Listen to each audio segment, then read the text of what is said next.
Tonight, it's the U.S. Navy's turn to bring someone home for the holidays. American Airlines and Five Alive sponsor the program, which flies young servicemen and women home who otherwise would spend Thanksgiving where they're stationed.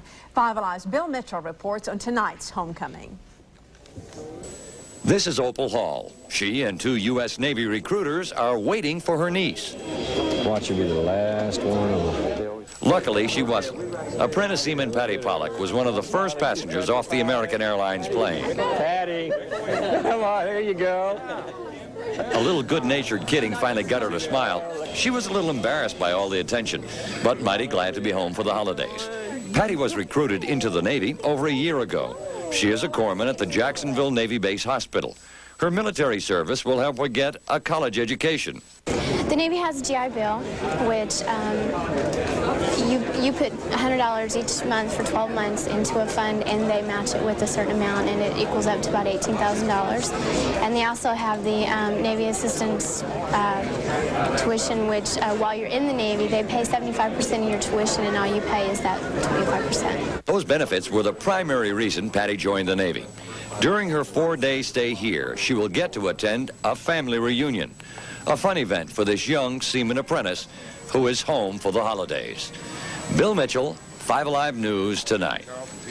By the way, these young servicemen and women were chosen by the local recruiters. And tomorrow we'll welcome a young Army private home for the holiday. 33. It's time now for Tony Perkins and the weather. Tony, you go shopping? I did do a little shopping, as a matter of fact, and actually started my Christmas shopping, which I don't usually do that early, so I was very happy about that. Good for you. Although everything I bought was Wish for I me. had. Yeah. Well, get out there, Tony. I'll get you my list later on today. We have an uplifting holiday story, an uplifting New York subway story to tell you about. This is Edna Blunk from Oklahoma City, Oklahoma, who had a little episode on the subway. You had a little problem initially, right? Yes. We were on the subway, 5 of us getting off, and the door closed really fast, very dysfunctional. Grabbed my arm and tucked my purse with it. And there was a man on the inside holding it up like that as he sped away. So you're outside on the platform, Yes. the purse is inside. Yes. Well, what happened? Well, there was a gentleman in there, could have been a security guard. He told us what to do, so we did all the proper things, like go to the police station and fill out everything that was in there. And I kept thinking, what was in there? You know, all my identification money, airline ticket. And so then... The amazing thing is that you actually got the purse back. The amazing thing, after the day, we prayed a lot now, I want you to know that. So after the day was over, I had a message from in my hotel room that to report to the security station that they had my belongings and identify them in it, and I got my purse. Very good. And I said, and she doesn't know who you are, but she thanks you very, very much. Now, I'm getting a message. I got to go. Take a look at the map. Let me show you how things are going to be shaping up today as far as our temperatures go. Yes, next. The first time Glenn Blunk noticed him was about 10 years ago while he was shaving. Now Glenn looks for him every time he comes in here. Nobody would ever saw this. On Galen Culver on the Next Great State, Glenn's bathroom Indian. Wood grain or lost spirit, you decide. Coming up on Oklahoma's News Channel 4. Hey, imagine walking into your bathroom and finding a new face staring at you from a door to the bedroom. A lot of us would probably call police.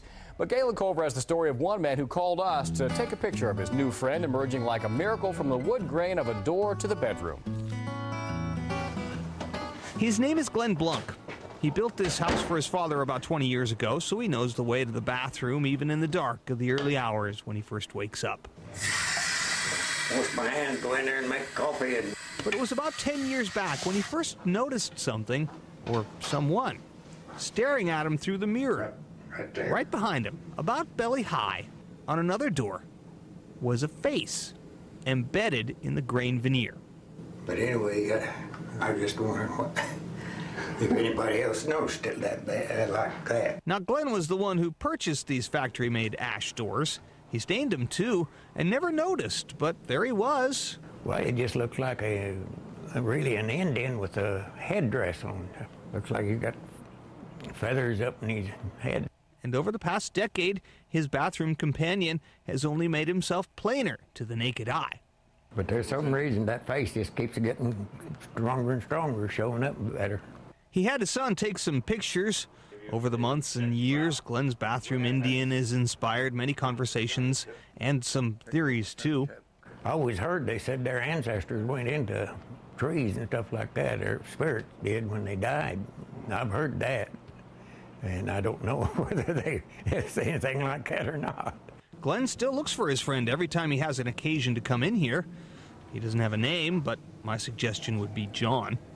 A lost spirit or mere coincidence? It's something to sit and ponder wherever you or Glenn happen to be. In Oklahoma City, Galen Culver, News Channel 4. Is this a great state or what? Now, believe it or not, there are still visitors to Glenn's house who struggle to see his friend in the door, but every visitor is offered the chance.